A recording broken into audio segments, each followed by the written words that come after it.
Most bass players spend their careers trying to perfect one instrument. Steve Berklee decided that wasn't enough. Long before six-string basses became common, Berklee was exploring possibilities that many musicians believed simply weren't practical. He wasn't chasing speed or flashy technique. He was searching for a way to make the bass sing with the same freedom as a saxophone or a human voice. Along the way, he toured with jazz giants, recorded with rock legends, became one of the world's leading educators, and inspired countless bassists who may never have realized just how much they owed to his ideas. So why isn't Steve Berklee mentioned as often as Jaco Pastorius, Victor Wooten, or Stanley Clarke? The answer reveals one of the most fascinating careers in modern bass history. By the early 1980s, electric bass was entering an exciting new era. Players like Jaco Pastorius had expanded the instrument's expressive possibilities, Stanley Clarke had redefined technical virtuosity, and Marcus Miller was becoming one of the most sought-after session musicians in America. It would have been easy for a young bassist to imitate one of those established voices. Steve Berklee chose another path. Rather than competing with existing styles, he became fascinated by an instrument that very few musicians truly understood: the six-string fretless bass. At the time, many players viewed it as an oddity. Some questioned whether it even had a practical place outside solo performances. Berklee saw something completely different. He believed the extra range and the singing quality of the fretless fingerboard could allow the bass to become far more melodic while still serving the music. That vision would quietly influence an entire generation of players, even if the general public never realized it. Before we continue, subscribe now, like this video, comment, and share.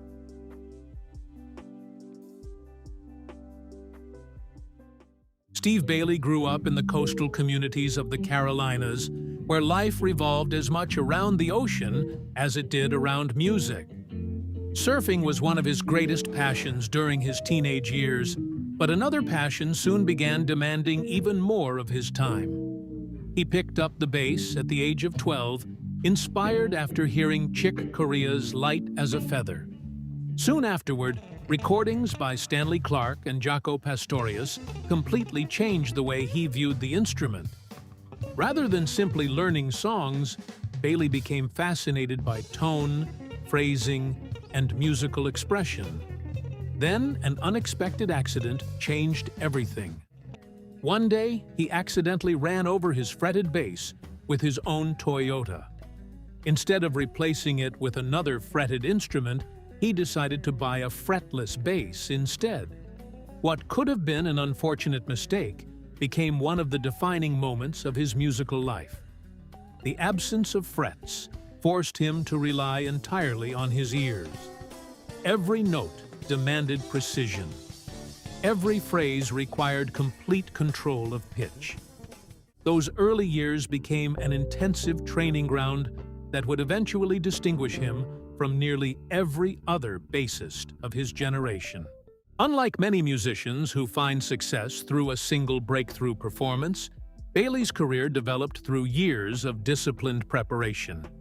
He earned scholarships to study first at the University of North Texas and later at the University of Miami, two of America's most respected programs for jazz musicians. There, he immersed himself in both upright bass and electric bass, learning to move comfortably between traditional jazz and contemporary styles. The education went far beyond technique. He learned how professional musicians listened, interacted, and built careers through versatility rather than specialization. Soon after college, opportunities began appearing with some of jazz's most respected performers. Joining Paquito de Rivera's group exposed Berklee to demanding performances that required technical excellence, stylistic flexibility, and complete musical confidence. Not long afterward came another extraordinary opportunity. Trumpet legend Dizzy Gillespie invited Berklee into his band. For a young bassist, It was more than another professional gig.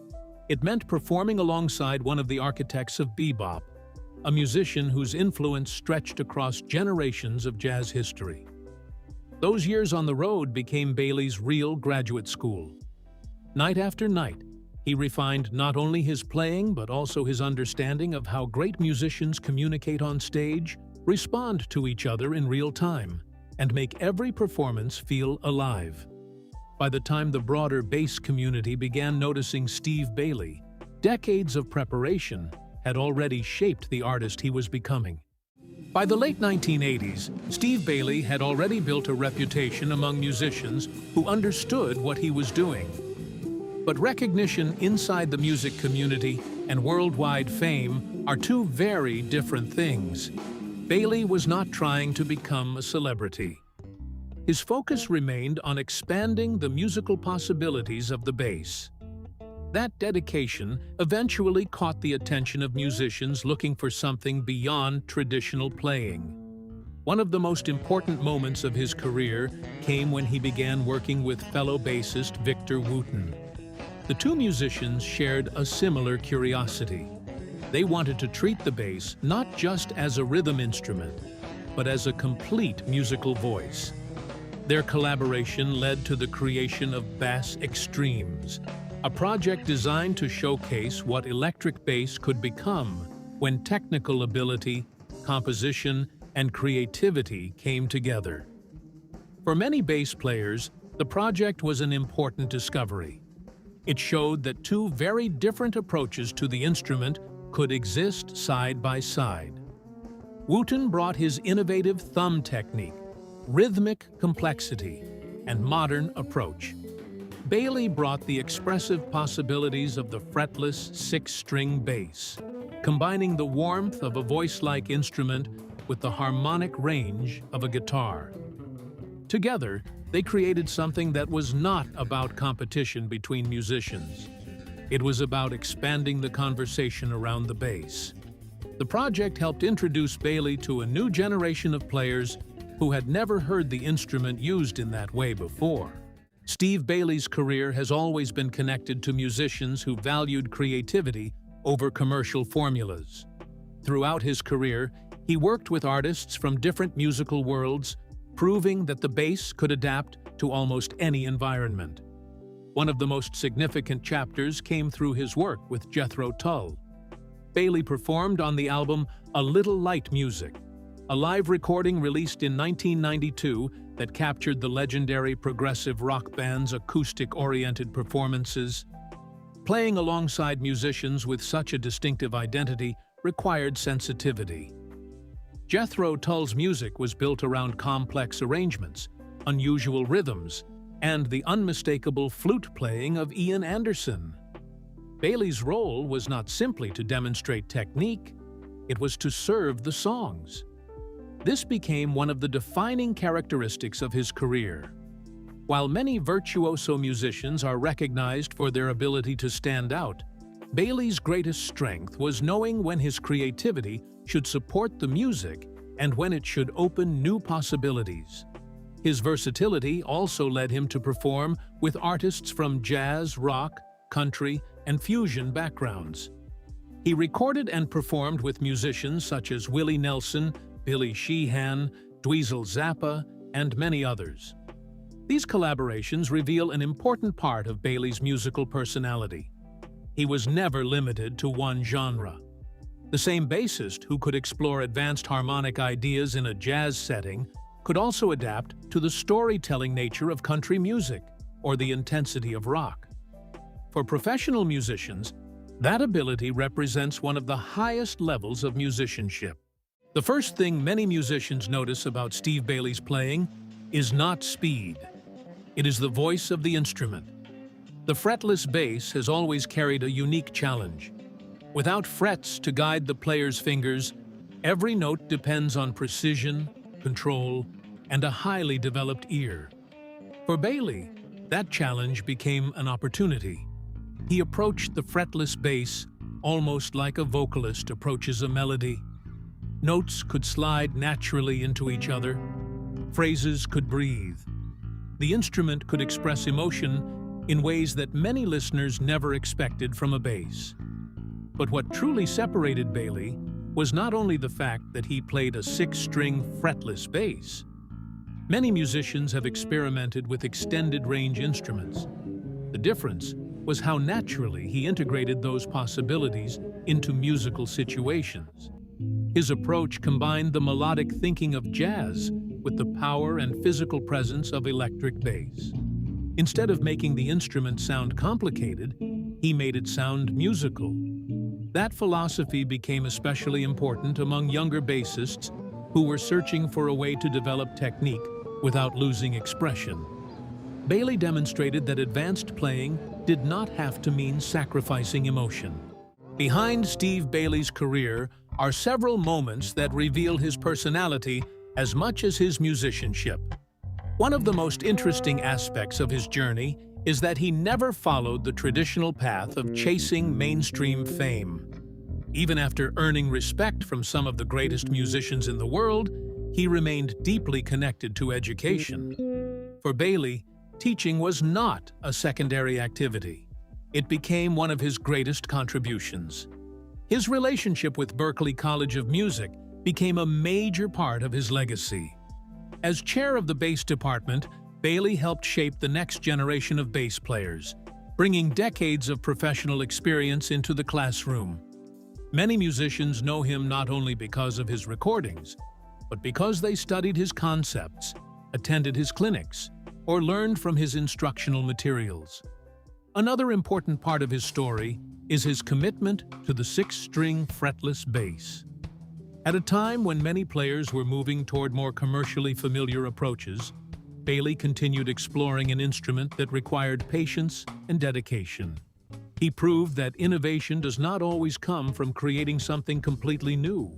Sometimes it comes from taking an overlooked idea and showing the world what it was capable of becoming. The result was a career built less on fame and more on influence.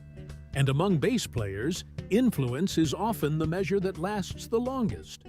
The greatest measure of a musician is not always found in record sales or chart positions.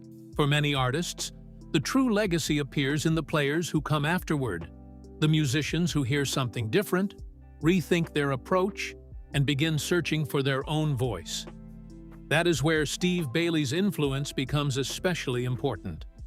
During the 1980s and 1990s, many bass players were discovering new possibilities for the instrument. Some were exploring slap techniques, others were pushing fusion, and some were bringing more melodic ideas into their playing. Berklee contributed something unique to that movement. He showed that the fretless bass could exist as a serious modern instrument, not only as a specialty sound used occasionally. Before players like Berklee helped expand its role, many musicians associated fretless bass primarily with a small number of legendary recordings. Jaco Pastorius had already demonstrated its emotional power.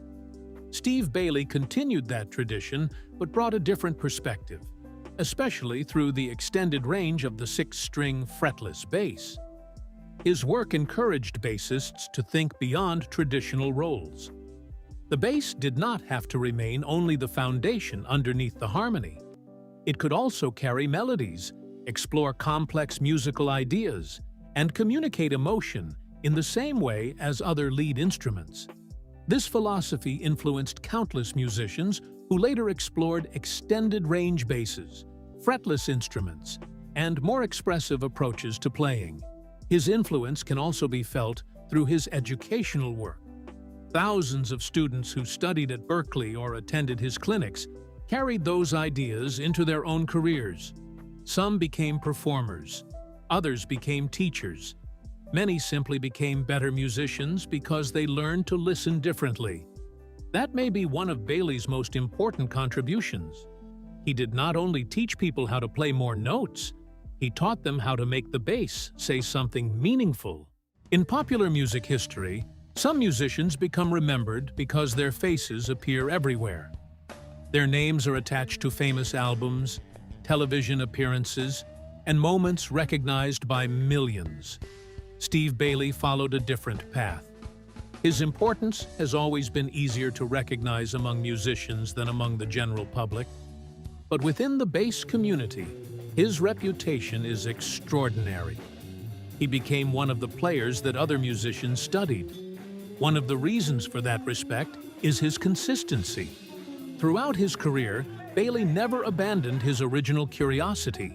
Whether performing jazz, rock, fusion, or teaching young musicians, the goal remained the same: expanding what the bass could express.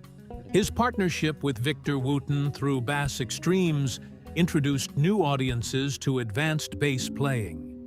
His performances with respected artists demonstrated his versatility. His work at Berklee helped preserve and develop the knowledge of future generations, and his dedication to the fretless bass gave an entire instrument a stronger identity. In an era where many musicians search for recognition through visibility, Berklee's career represents something different. It shows that influence does not always arrive through mainstream attention. Sometimes it grows quietly, passed from musician to musician, from teacher to student, and from one generation of players to the next. Many bassists who discovered Steve Berklee's work did not simply copy his technique. They absorbed his philosophy. The idea that the instrument should always continue evolving. Steve Berklee's story raises an interesting question. Why does a musician who has earned admiration from some of the world's greatest players remain relatively unknown outside the bass community? Perhaps part of the answer is that Berklee's career was never built around chasing attention. His focus was always the music itself. He explored an instrument many people underestimated. He developed a unique voice at a time when standing out meant doing something genuinely different. He worked with legendary musicians, influenced generations of bass players, and helped redefine what the electric bass could represent.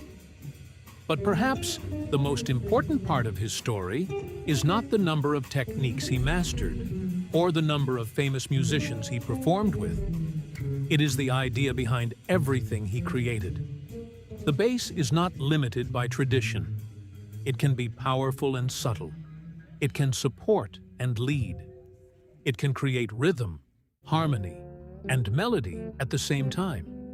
Steve Berklee dedicated his career to proving that possibility. For those who know the history of the instrument, his name belongs among the innovators who expanded the language of bass. And for those discovering his music for the first time, his story reveals something that has always been true about great musicians. Some legends are not defined by how often the world sees them. They are defined by how deeply they influence the people who understand their art. Thank you for watching. Don't forget to subscribe, like, and share. See you in the next video.